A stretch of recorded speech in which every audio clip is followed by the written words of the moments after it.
WVAI 101 Jams, your home for today's hip hop and classic R&B. And you have Sir Charles. Miss Max. Hey, Ron. Razor. We are in the building. We got it right that time. And I'm. hey, you see, he said he got it right because he went before you. You see, I told you. Somebody got to be the gatekeeper. Hey, Miss Max, I'm going to kick it over to you to start our next segment. Yeah. So as I mentioned before the break, we have Kendra Lynne on with us, and Kendra is the author of Beauty in the Scars. And so Kendra, thank you for joining us today. We're excited to talk about your book. Thank you for having me. Absolutely. Yeah, absolutely. So, before we get started, how about we just give you the opportunity to introduce yourself to the listening audience? Yes, I'm Kendra Lynne. I am currently a high school teacher, special education English, but I'm transitioning into a counselor at the high school level. That will start soon. I am an author, as we know, Beauty in the Scars, and I am a nonprofit owner. It's called Her Faith Ministry, and we help women build self-esteem and figure out who they are and their purpose and their callings. Okay. Sounds good. All right. So, so let's get into it. Beauty in the Scars. Why don't you just kind of give us a little bit of background, what the inspiration for your book was? Well, I know that God has brought me through so much. It started since I was a little girl. Things started happening in my life. And as I have matured and grown into who I am, I knew that being around others, that they had broken pieces as well. We all have a little bit of brokenness, and I wanted to be able to help women, especially, and men, but especially women, to know that they're not alone, and that we have so many jobs, so many things that we have to take care of. And I wanted them to know that it's okay if you've been through this or you've been through that. There are other people out here that have been through something similar or have felt that emotion, and you can get through it too. So I wanted to let people see my journey so that they can be inspired and encouraged to know that they can get through their situation too. Yeah. Nice. So I was reading a little bit about your book, and it was just talking about all the different trials and tribulations that you face, right? And so as I'm reading through this, I'm like, man, you're really, to some degree, describe. We all live this, right? We all, if you live long enough, you're gonna face some issues, some failures, some hurts, setbacks, do some things that you wish you had never done, and things like that. And so you describe all of us, and being able to understand that being able to push past that so that you can heal, because many people get stuck. Being able to understand that there can be a life after that is not always easy. Much less, for you to be vulnerable enough to be able to put all of that in a book. Yes. I mean, that is definitely a piece that, I had to intentionally heal first. A lot of people say that time heals all. I definitely don't believe that if you're not intentionally healing. What got you to the point where you said, got you to the point of being the victim and saying, okay, I got to accept my my own agency here, my own power, and say, okay, how do I overcome these things that are like keeping me in prison, so to speak?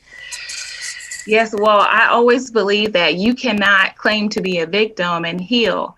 We all have a part in our journey. We all have a part in the decisions we have made. And I know some things happen to us that are not our control, but we also have things that we have influence and decisions and ways that we have decided to go, that we have to understand, okay, I made this choice. I decided to date this person. I decided to do this. I decided to pick up this, or to fill a void with this. I have decided that. So I had to look at myself and say, okay, Kendra, you decided to do this. Now you have to decide to fix this. because no one else is going to fix my hurt, my brokenness, my voids. No one else is going to fill that for me. And the only way that I can fill those areas and not keep staying busy and going this place and going that place and never looking inside myself, if I don't ever do that, I can't ever get to the place of feeling internal love and internal peace. So I had to get to that point where I did that. Yeah, nobody else, and this is going to sound kind of, I don't know, brash, but nobody else cares, right? When you get down to the tough stuff that you deal with inside, it nobody else cares. So you have to personally make a decision to fix me. And I'll tell you one, like I said, we've all been there, done that, as far as, just hardships in our life. And one of the most difficult people or issues that you'll fight in life, Kendra, is yourself. Right? Definitely. That's by far the hardest battle of deciding, okay, I'm not going to be this anymore. Okay, I'm sick of being this. Okay, I'm going to get over XYZ that happened. How I know very clearly that you leaned on God for a lot of that support, but to even get to that point of taking that type of control, how difficult was that for you? Because when you fail at it, you do real good at it one day, and the next day you fail at it, and it's like you start from ground zero. Yes, and also it's our comfort zone. Right? We've been feeling this victim for years after years after years. We don't want to come out of that. What's going to happen if I take this chance? What's going to happen if I heal this? What's going to happen if I become who I really want to become? That's a big step. That's scary if you've always been the way you've always been. So just for me, it was hard. A lot of those situations, a lot of things I talk in the book, when I was in homosexuality, when I was in being held at gunpoint and then having to get through that, like all of those things that I went through, it was hard. It was hard to break away. It was hard to say no. It was hard to get out of some of the things that I was doing, like in the streets and things like that. It was hard. And then after you make that decision, after you make that choice, and after you move away, you still have to continue to make that choice. And it's hard, and you feel like no one understands you when you are a woman who realizes that she's going to have to raise a child on her own. Like all of those things, it's hard to move past that because you're like, I never envisioned my life this way. I never envisioned doing this. I never envisioned, being a single mother.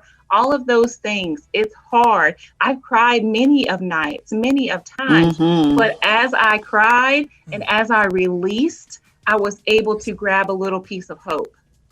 Right. And it's Max on. I think Aaron has a question or comment. Yeah. This is sorry. Thank you, Max. Appreciate it. Definitely enjoying the content. I'm gonna get I'm gonna get personal because I think it'll open up the interview a little bit. So when you start to do this work on yourself, and I think she'll understand where I'm coming from. You see all these memes sometimes you see all these God memes on time, like stay away from this person and God and the thing, when you really start to get personal with the work, sometimes you realize that you're the person that people need to stay away from. But it's very difficult to talk about that. So when you start to do the work about healing, sometimes you realize about yourself, you could be selfish. You might have some narcissistic qualities. You might be fearful. You're scary. You don't know how to get into productive, healthy relationships because you never really even knew what that was. What were things that if you don't mind sharing, going through not the whole thing, obviously, because you wrote a book. We want people to buy the daggone book. But what are some things, if you can name one or two things that you had to go deep and that you learned about yourself that you couldn't put on other people, but you was like, man, I can't blame that person, but this is what I learned about myself, and these are things that I internally need to change so I can be the best version of me. That's a good question. Okay, that's a great question. I learned that I was looking for love outside of myself and that I was doing whatever I needed to do to get that. But also, when I was doing this process, I talk about faith being the main thing for me. I would go into a closet and I would pray and ask God, what do I need to change about myself to be who you have called me to be the person I need to be? And so he would show me things like, I'm not unclean, but I can be messy. And he told me, Kendra, you need to get organized, get your life together, because you're not going to be able to do the work that I need you to do if you cannot do the work within your home. So I mean, there wasn't anything that was too deep. When I was younger, I was rude, I was mean, I was disrespectful because of the hurt that I was in. Right. And like you said, people didn't need to be around me because I was a bad influence in that way. If I was mad, I wanted everybody around me to be mad. Right. And so I had to realize, and it took other people, honestly, other people keep coming to me saying, you cannot wear your emotions on your sleeve. You cannot act this way because this is not helping you. This is tearing you down. So honestly, it took other people to bring these things to my attention. And it took also prayer on my own to make a decision that I was not going to act like that anymore. And so I told myself I would never allow myself to explode again in the way that I was exploding. And I made that choice. And I said, if I'm around someone and my adrenaline starts to rush in a way that I know that I might want to say something, then I just somebody off. I take my space and I say, okay, I don't need to talk right now because I don't have my thoughts together. Right now, I'm about to allow my emotions to take over and not what I know that I need to say, and that's not humbling. what I know needs to be respectable. I need to say it in a way that they will hear me and not in a way that I'm allowing my emotions to lead the conversation so that we don't get anywhere. I just take my space. What's up, Miss Kendra? Hey. How you doing?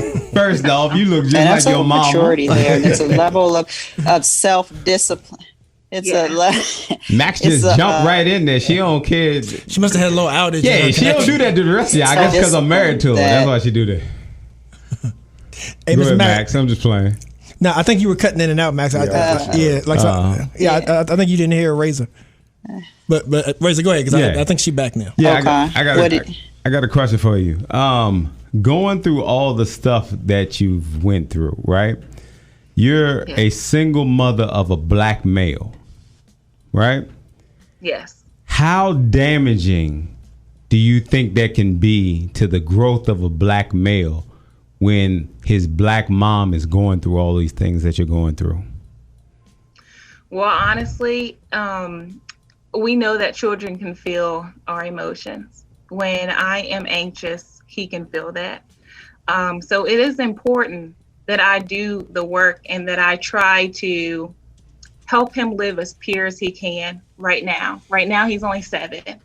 As time passes, there will be hardships. There will be things that he will need to experience for his growth. But him knowing that his mother has went through all the things that I've been through, it will probably hurt him because I'm his mother and he sees me a certain way. You know how we see our parents growing up and then we get older and we realize, oh no, they're human too. So it is very damaging for him if he were to experience the things that I experienced. I think since I've done the work, when he realizes the things that I've been through, we'll be able to have a talk. And I'm hoping that through my experiences and the things that I have to say to him, that he'll be able to see it in a different light and not in the light that he had to go through it, because right now he doesn't understand. One thing that I've seen from me cutting hair for over 25 years is that when a mom goes through a lot of the things that you talk about, it pulls the masculinity out of that young black male to where when he gets into a relationship, he allows, for lack of a better way of putting it, black women, he allows himself to be disrespected because he doesn't want the wrath that he saw coming up from his mom. but it's what attracts him to that person because that's what he knows. So, okay. Yeah, you understand what I'm saying? Like I've cut a lot of young black men. Okay. And that's when moms get upset at the girlfriend because she treat my son bad, this, that, and other. The mom does not realize that it came from her because that's what he knows. You know what I'm saying? It's almost like a child. I understand what you're saying. Yeah. Okay. But moms don't see that. You know what I'm saying? Yeah. And then she doesn't like the woman who's reminiscent of her. He picked what he saw. It's a mirror. Absolutely. But they don't see it when it's happening. It's they treat it differently because it's their baby. Not realizing that she created that cesspool of ideas for that boy, that this is what I need to be around because this is what I'm comfortable with, regardless if it's toxic or not. So I'm hoping that as people read the book, that they will do the internal work so that they can see truly what it is that they are doing, so they can look at themselves and say, okay, this is what I have been holding on to for 20 years. So I've been acting out because of the thing that happened to me 20 years ago. And I want them to be able to read and say, okay, I need to fix this so that I'm not still acting out on something that hurt me when I was 15 or 10 or 9 or 20. That's real. I want them to be able to let that go so that they can build a healthy relationship and show their children or their son that this is what you need and not what I was doing before. Yeah, and just to be clear, I know Razor asked that question as a male, asking from a male perspective, but it is equally as damaging to our young females. But yeah, in listening to your response, Kendra, and how you hope to be able to address the issues with your son one day, we as moms we as parents have to be able to forgive ourselves, right? For anything that we feel like we may have failed at with our kids. And then once we know better, do better. It's one of those type of situations, right? Like I forgive myself and now we're going to get past this and not really just allow them. And I've seen it before where kids will hold something over a parent's head who just really didn't know better and was really just doing the best they can for who they were at that time. And so a lot of parents need to understand that it's okay you're going to make mistakes. It's okay to forgive yourself and then do better once you know better. But listen, let's take a quick break. When we come back, we have a few more questions for you. We definitely want you to have the opportunity to discuss your book in any way that you have before we let you go. So if you have any questions for Kendra, 434-422-9101. Okay, we'll be right back. I am Show Talk Show, and we are still here with Kendra Lynne, and great conversation. Thank you, Kendra. I'm sure you've been told, but this kind of transparency helps so many. Thank you. Yeah, and so I know Erin has something for you, and before we kick it back to Max, to wrap it up and whatever she has left. I wanted to talk to you because the spiritual aspect, you've referenced God and you are a spiritual woman, you have a ministry and whatnot, but the tie in of the two, how big are you on energy? And what I mean by energy is that, sometimes I've wondered on, why there are certain rules when it comes to being spiritual, right? I won't say religious, but just being, godly, holy, but not too high and mighty. But point is energy. I'm curious on how that's blended for you, when it comes to your spirituality and how that guides who you let into your life and let into your personal space. Because I find that it took me a while to understand certain things that's happening is an exchange of energy with some people that just shouldn't be that close to you. Yes. What's your take on that? Okay. So I pray about every person that comes into my life. I always have a boundary, we can talk, I could pray for you. You could pray for me. Well, I could pray for you. We can talk. I just have to say, everybody is not, praying to the same God I'm praying to. That's right. And everybody is not reaching him, if that makes sense. And they don't have your best interests all the time. Yes, that's true too. And they can always say they do, and later they could be praying against what they just prayed about. So for me, when it comes to energy, I just use the intuition, that discernment. And, I always make sure that I am open and aware. And when they're talking to me, I'm looking deeper than just the conversation. I'm looking at the body language. I'm looking at how they're presenting themselves. The biggest thing for me is, how do they treat people they don't know? Because you can be nice to people who love you, but how do you act to people who don't love you? Right. How do you act to people on the street? That shows your true character to me. That's right. Because if you are genuinely a nice person, you're going to be genuinely a nice person. So for me, I'm watching the whole aspect of somebody and not just what they're giving me right here in front of me. Thank you. And something else, Kendra, as you develop as a person and mature, right, then you're more cautious. You have better discernment in terms of who you let in, right? Because it's kind of like, without any effort, you let in people who have the same kind of morals and values as you do, versus when you're trying to still figure out who you are and when you haven't really tapped into yourself in that kind of way, then we can be friends with anybody, we cool with anybody, but once you really get to know yourself, then you by default let people in that are like-minded, so to speak. Yes. At least I that's still for pray me. about that. There you go. Some people mixing with a little prayer never hurt. Yeah, because some people will watch you, and they will bring that presence to you. Oh, I like this. I saw you like this. You liked this yesterday. I like this too, girl. And it's really a different reason for that. So yeah. And Aaron? Actually, two questions. The first one is, did you have an intended audience when you put together this book? And then the second question was, I'm so fascinated when people are able to put their ideas in this jumbled up gumbo thing we call a brain in our heads onto paper. So I wanted you to just talk about the process from you actually, however it got to you spiritually, being an idea in your head, and you said, man, I think I might want to write a book, to the whole process of being published. I want you to talk about everything. So if you can remember those two questions, intended audience, and talk to us about from it going in your brain to you actually having a published work. Okay, so honestly, my intended audience was women, just because of the fact that as a woman myself, I know how much we carry. So I wanted to help loosen the burdens through the book. To women, but actually there's been men who have read the book and have reached out to me and told me that the book helped them in so many ways.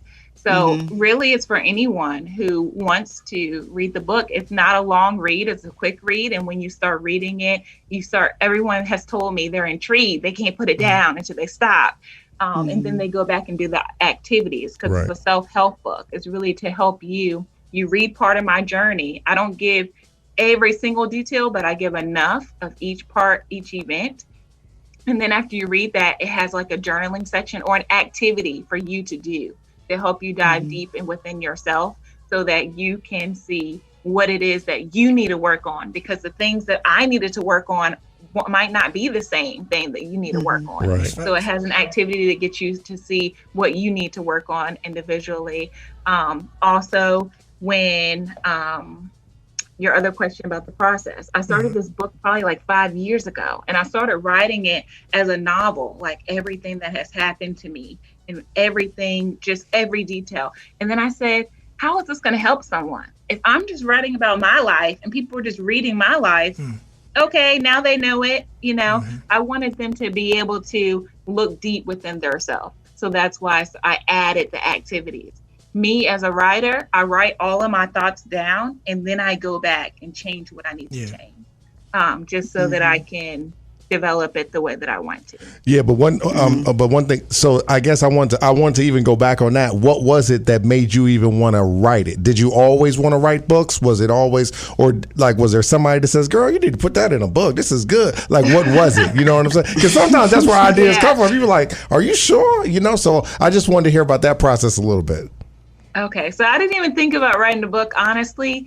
A lot of people did say, you need to write a book. You need to write a book. You know, every time I would tell somebody a little bit of my life, they would say, you need to write a book. But honestly, I started writing it, I guess, because people said that, but then I put it off for years. And then I said, I just need to write this book because I started running into more people, and then also being in the school system and seeing my students, hearing what they go through. Right. I was like, okay, they need someone, or they need something that can give them hope. And I might not be able to share my life as much as I want to because of the certain boundaries. But I know that if I can get this written and I can get this out when they graduate, or other people I know, they'll be able to grab the book and read it and see, and hopefully it would help them. So after I started really sitting down with it, then God spoke to me, all right, it needs to be done by March 1st. And then that's when I just got it done. And I didn't question it. Right. Well, Kendra, I have one final question for you, and then feel free to share any parting comments with us. When you talk about the healing process, what were the steps that you took to get past the judgment of other people, right? Because they know the decisions you made. They know where you've been. I remember when. And even when you forgive yourself and try to build that new life for yourself, there's always somebody to remind you of what they still say you are, right? So what was the process for getting past that? Have you gotten past that?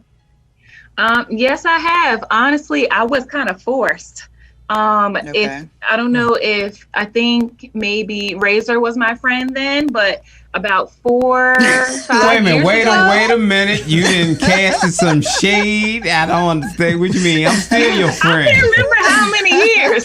She's talking about that energy. I've been cutting your talking about Razor's energy. I've been cutting your son hair since he was Razor 1 got that year energy. old. She was one of that energy that she had to get out of there. Back then, not no more. I'm sorry.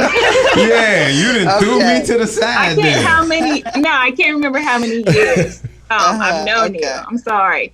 But I was engaged before. And so everyone knew I was engaged. Everyone knew I was going to get married. And then all of a sudden, a week before the wedding, the wedding was called off. And so it was kind of out there. The judgment was there. There's no way for me to hide it. I couldn't hide and be like, oh, this is what happened. I couldn't be in my shell. So it kind of like forced me to, and I feel like that needed to happen so that I would not be ashamed to put other things out there.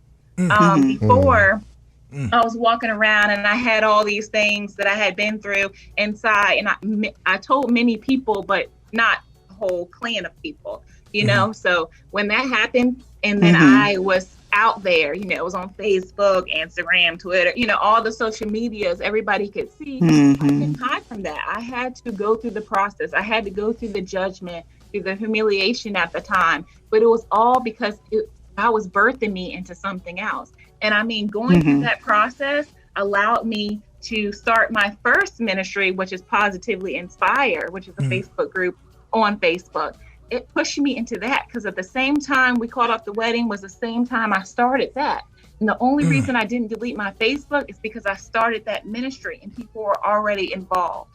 So it was like I had to go through that process and hold my head up and also have my times where I was going through. And it also pushed me into celibacy, which that's also my book as well. And so on that journey, just having to process that and know that people are going to judge me, and people still do say, oh, well, I remember, like you said, I remember when you were doing that. I remember when you were drinking. I remember when you were all that. And I say, that's fine. I'm glad that you remember that.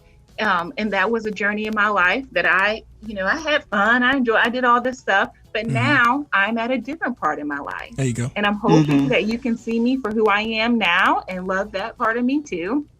But if not, then we just have to, agree to love each other from a distance. I still love you. But I just have to keep putting myself ahead and say, I know who I am. I know where I'm going. I know what God has created me to be. And I cannot dwell on what other people think about me and right. I need to be. Yeah. Yeah, that's good. That's good. All right. So before we let you go, any parting comments? Tell us where to find the book. Okay. Anything you want to share? Yes. And I know right now I'm saying all these things and there's probably people listening like, but how do I get to that point? But how do I get to that point? And that's understandable. What you can do, you can find me on Facebook under Kendra Lynne. You can find my ministry. Me, I'll be there to help you walk through your journey. We can pray together. We can talk together. I can give you activities to help you heal different parts of yourself. I will be there for you. No judgment, secret, however you need. If you need someone there to help you, because I know a lot of times that we have people around us, but we feel like they don't truly see us. So if anyone needs that support, you can find me there. You can email me at authorkendralynne@gmail.com. You can get my book off Amazon. It's called Beauty and the Scars by Kendra Lynne. You can find it on Barnes & Noble, Smashwords. I think that's about it. Those places. Or you can find it on my ministry website, www.herfaithministry.com. And if you buy it off of there, I will write you a message in the cover. But please, if you forget all of these ways to find me, just look me up on Facebook as Kendra Lynne, and then you can inbox me and I'll give you everything you need. Nice. All right. Thank you. Thank you. Yeah, thank you. On behalf of the audience, because I know this touched somebody. Thank you.